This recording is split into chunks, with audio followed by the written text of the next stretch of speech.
Em certos momentos da nossa vida que a gente se pega, como direi, num estado mais de concentração com o meio. Em outros momentos, nós sentimos um certo desespero ao observar a situação que nos rodeia.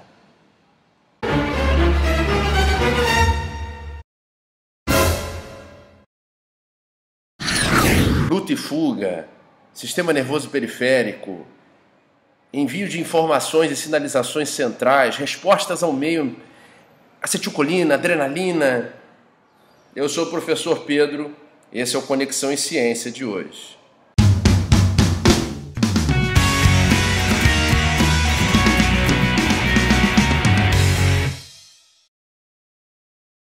Nessa primeira parte, veremos na aula de hoje, a gente começa a discutir o sistema nervoso autônomo, tá? Os colinamiméticos ou agonistas colinérgicos são os fármacos que vão mimetizar, que vão ter propriedades, que vão ter efeitos análogos ao da acetilcolina. Ah, professor Pedro, o que é acetilcolina? Calma, a gente já vai chegar lá. Olha a ansiedade.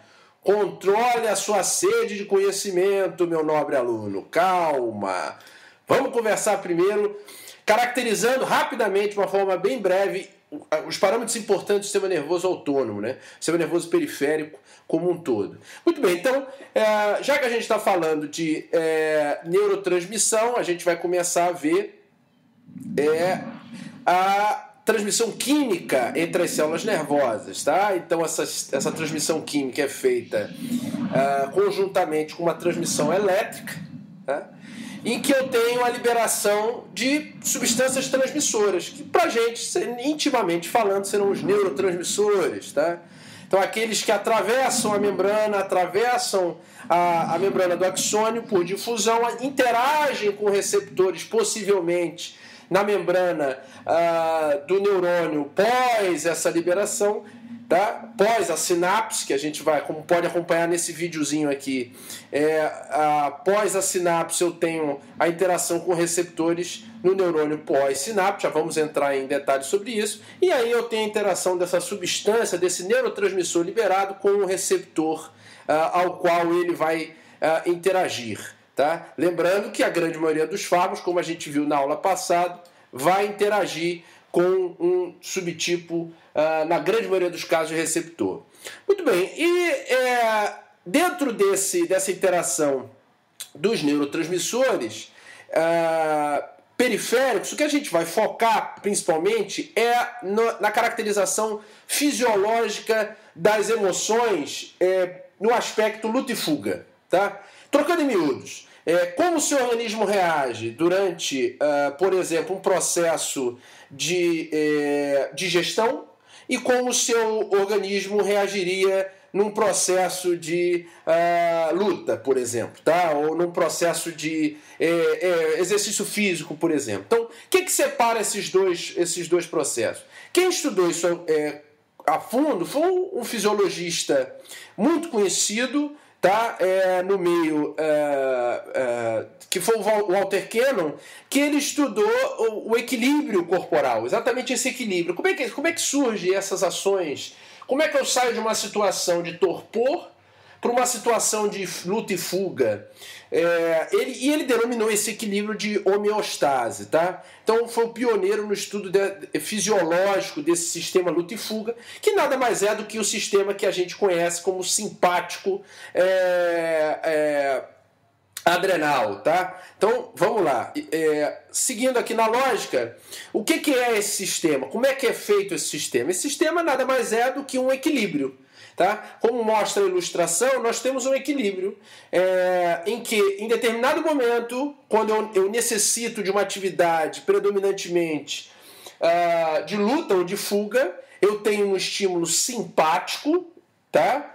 Que a gente já vai conversar não só nessa aula, mas nas aulas subsequentes, e quando eu preciso de um descanso, de um processo mais exacerbado de digestão, eu tenho o predomínio da atividade parasimpática. Então é uma gangorra, como a gente pode ver. Essa gangorra é a homeostase, é esse equilíbrio dinâmico entre essas subdivisões, que são as subdivisões autônomas, né? Então, o sistema nervoso autônomo é aquele que tem um trabalho inconsciente. Você não controla, por exemplo, a quantidade de peristaltismo do seu intestino conscientemente. Vamos lá, intestino, trabalha mais forte. Se fosse assim, qualquer constipação, qualquer prisão de ventre seria resolvida de uma forma muito simples. Não é verdade? E não é isso que acontece. Tá? E a gente também não controla, apesar do coração ser um órgão especial, ter característica do seu automatismo, mas ele também recebe inervação simpática e parasimpática. Né? Quer dizer, o sistema nervoso autônomo também enerva o coração. Mas a gente não pensa para coração, o coração não para. Essa subdivisão simpático-parasimpático do sistema nervoso autônomo, essa figura é uma figura muito importante porque ela resume tudo. Tá? Então, normalmente, na imensa maioria dos casos, simpático e parasimpático formam ou ilustram, melhor dizendo, um antagonismo funcional fisiológico. Tá? Um antagonismo funcional fisiológico. Lembra da aula de farmacodinâmica? Quer dizer, é um tipo de antagonismo sem receptor. Tá? Quer dizer, que você tem o parasimpático liberando acetilcolina, o simpático liberando adrenalina, noradrenalina, dopamina. Eles exercem funções, por exemplo, nos olhos. O que faz o parasimpático? O parasimpático faz miose, constrição pupilar. O que faz o simpático? O simpático faz midríase, dilatação pupilar. Nos pulmões, parasimpático faz broncoconstrição. E o simpático, broncodilatação. E assim, no coração, bradicardia com o simpático. Com o parasimpático. E o simpático, taquicardia, aumento da frequência cardíaca, né? No trato gastrointestinal, parasimpático, aumenta a atividade, a motilidade, aumenta a quantidade de ácido, de enzimas liberadas.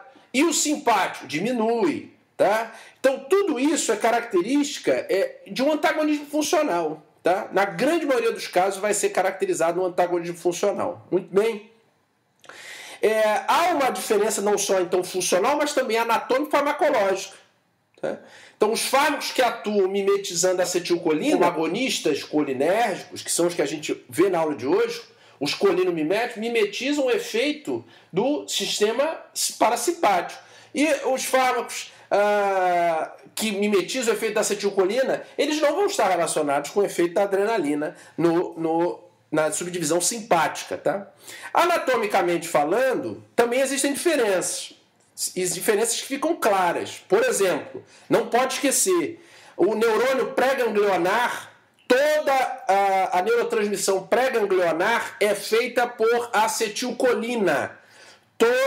Todo neurônio pré-ganglionar, ele descarrega acetilcolina. Tá? E o neurônio pós-ganglionar, aí vai depender. Parasimpático, ele vai ser colinérgico, vai ser acetilcolina também.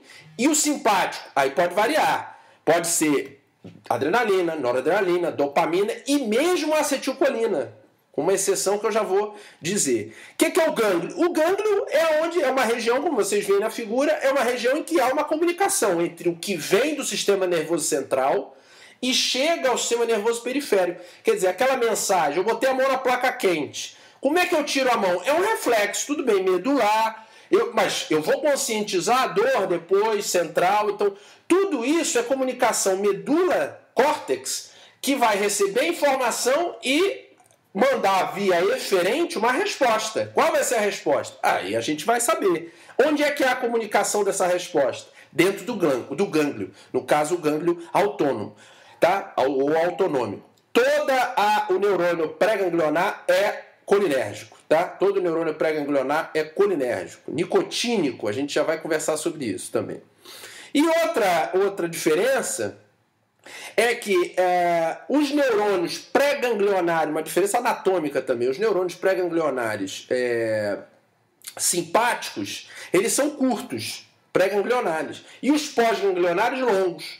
No parasimpático isso inverte, tá? Os neurônios pré-ganglionares são longos e os neurônios pós-ganglionares são curtinhos. Outra diferença, a inervação simpática, ela é toracolombar. Ou seja, da onde vai vir a origem pré-ganglionar? Vem da região toracolombar da medula. De T1 geralmente é L2. E a parasimpática? Crânio sacral, tá? Crânio sacral, tá? Muito bem, então são as principais diferenças anatômicas que a gente tem que lembrar. Muito bem. Como eu disse, esses neurônios, todos eles pré-ganglionares, são sempre colinérgicos, sempre com acetilcolina.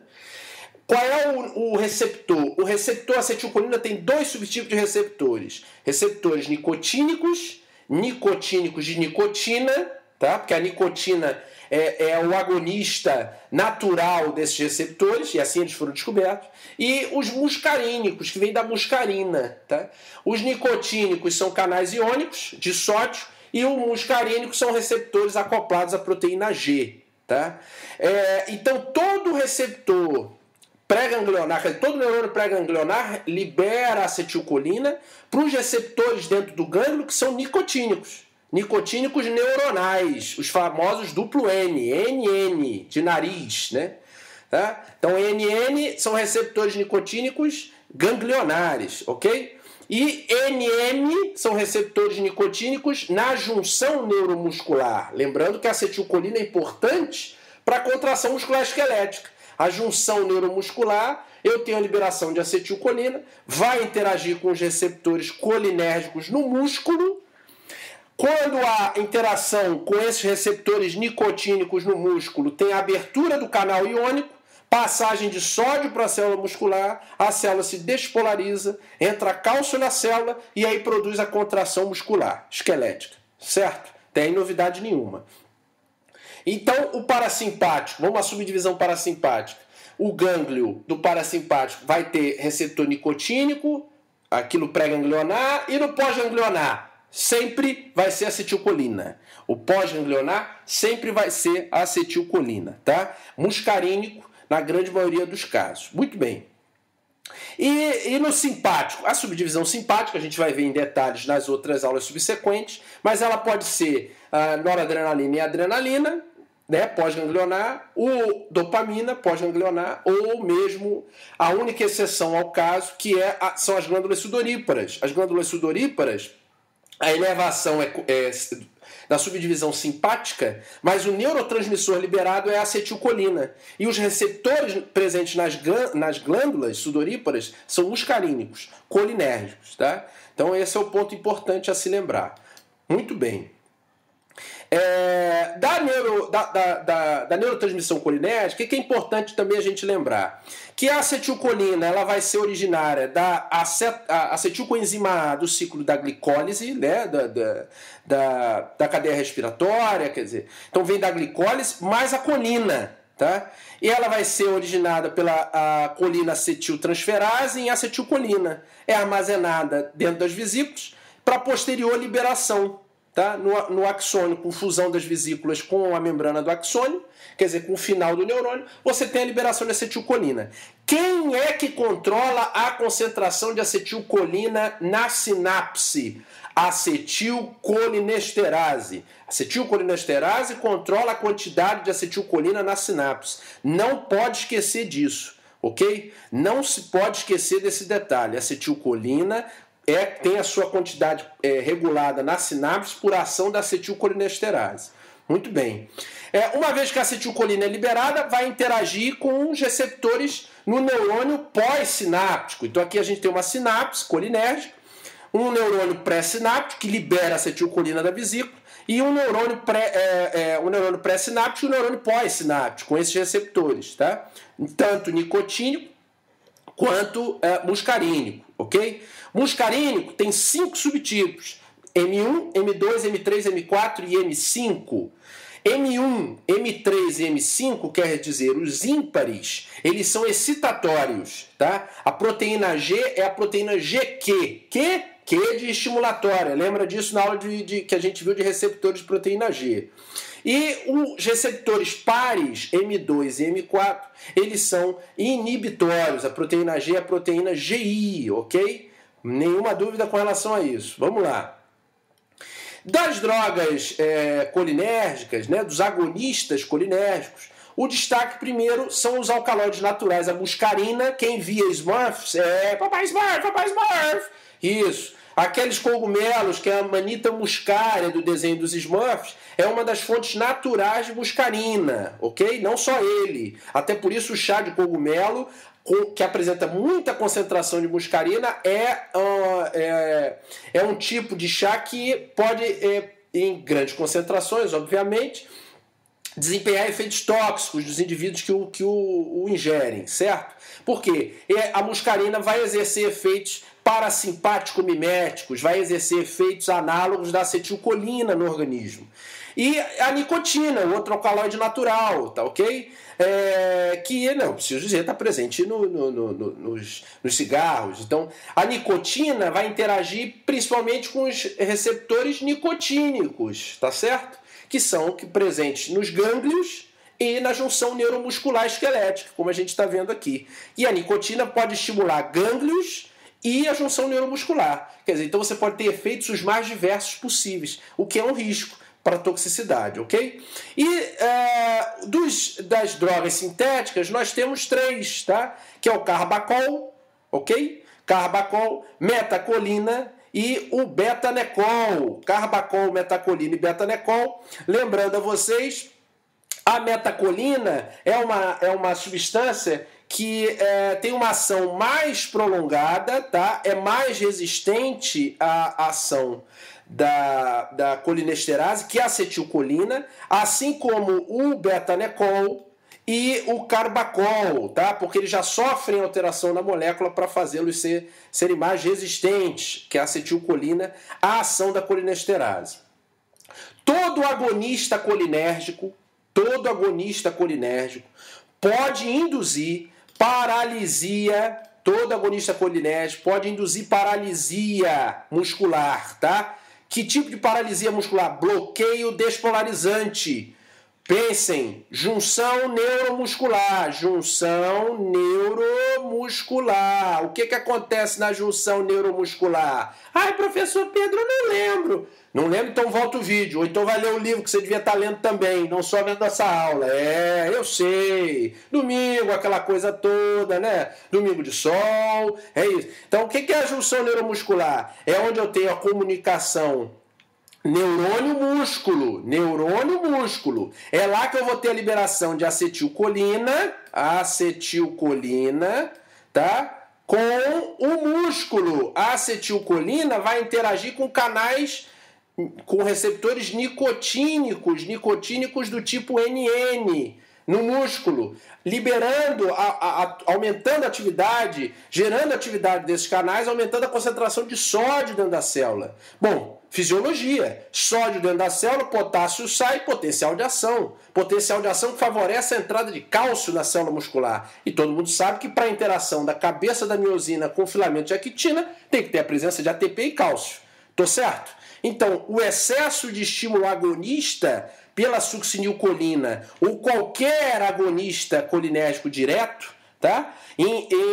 Pode provocar um bloqueio despolarizante. Quer dizer, eu vou despolarizar constantemente aquele tecido, ok? E isso, persistindo na junção, ativa continuamente os receptores. E uma vez que ativa, provoca paralisia muscular. Paralisia por bloqueio despolarizante, tá certo? Muito bem.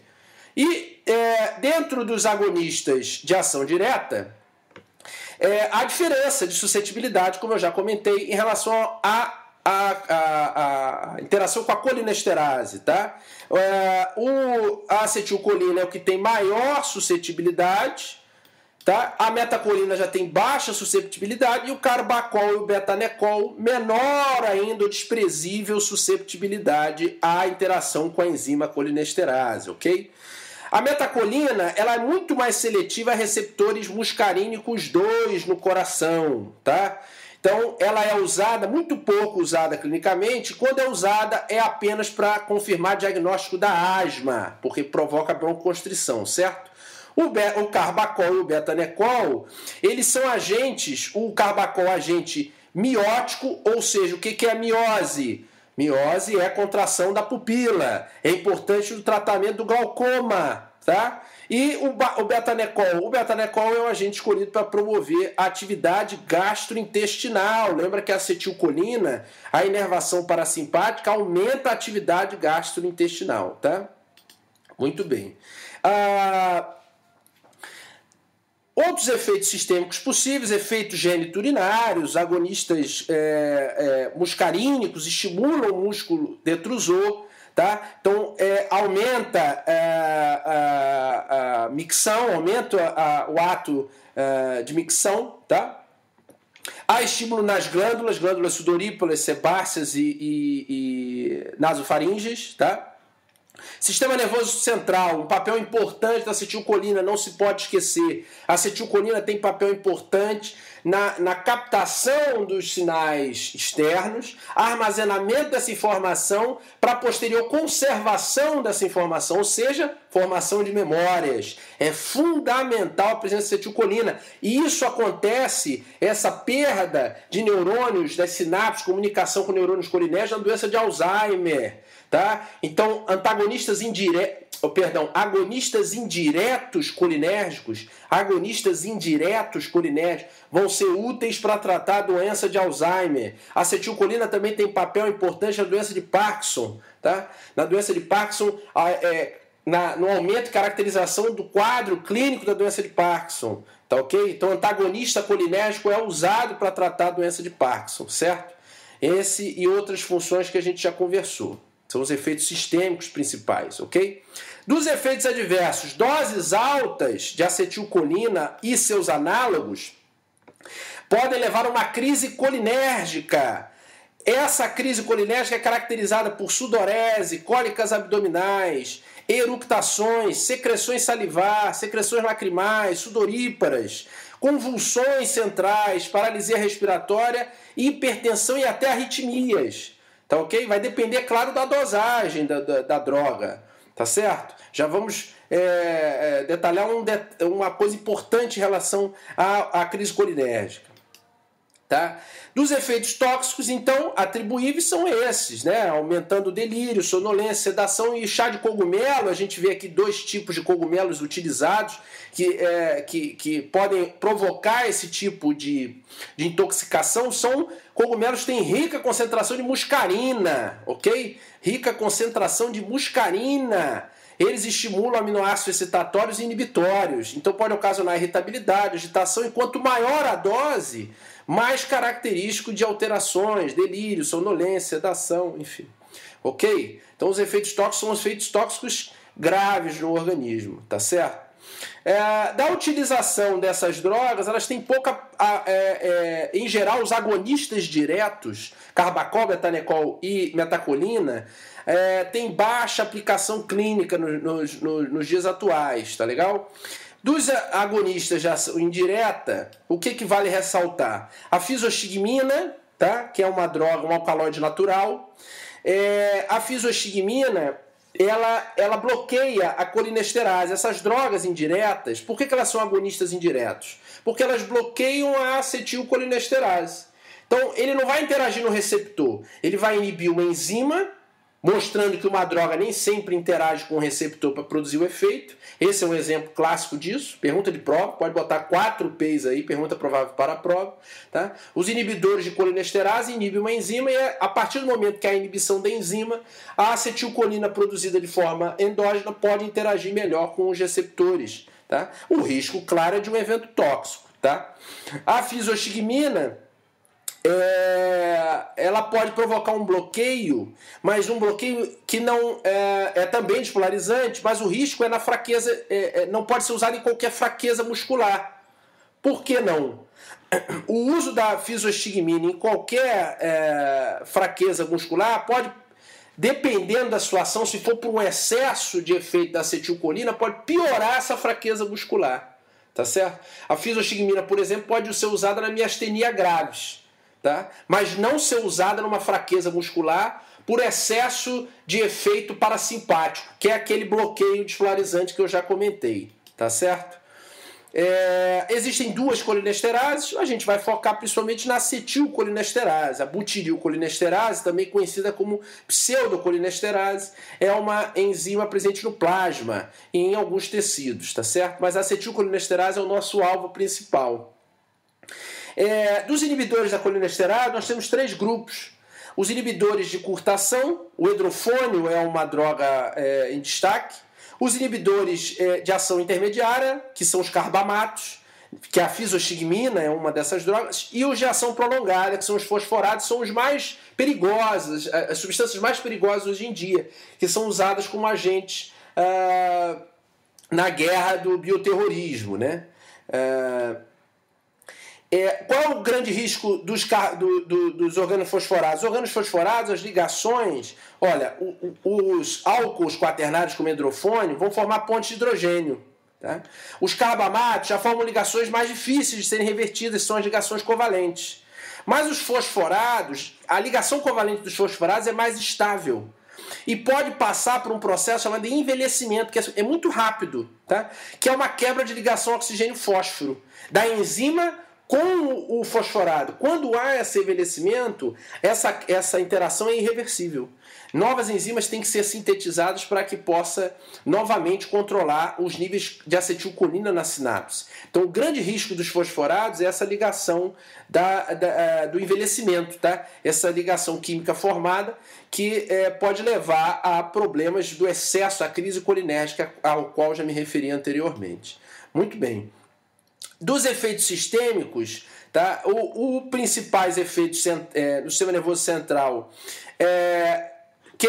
essas drogas, como exacerbam o efeito da acetilcolina, eles podem provocar excitação inicial seguida de depressão. Lembra? Quando aumentava o nível, você mexia de forma com os neurotransmissores excitatórios e com os neurotransmissores inibitórios, tá? Então, caracteristicamente, os efeitos vão ser muito parecidos com o que acontecia com os agonistas diretos, tá? Aqui a gente está inibindo a colinesterase. Ai, professor Pedro, eu não estou entendendo nada que o senhor explicou até agora. Eu não tô conseguindo raciocinar, é muita coisa. Calma, fica tranquilo. A gente vai sempre dar um jeito. Assiste essa aula, assiste as aulas anteriores, reveja, se inscreva no canal, mande suas dúvidas. Tá? Pode se inscrever nesse link que eu estou colocando aqui para vocês. Se vocês tiverem dúvida de fisiologia, acesse o blog do nosso aluno José Fernando, aqui da Biomedicina da Unirio. Vocês podem encontrar algumas dessas explicações de fisiologia, caso a fisiologia já seja passada. E fica tranquilo, manda as dúvidas que a gente vai procurar resolver sempre que possível, tá? Eu espero que vocês tenham gostado. A aula vai continuar na parte 2, que vai ser antagonistas colinérgicos.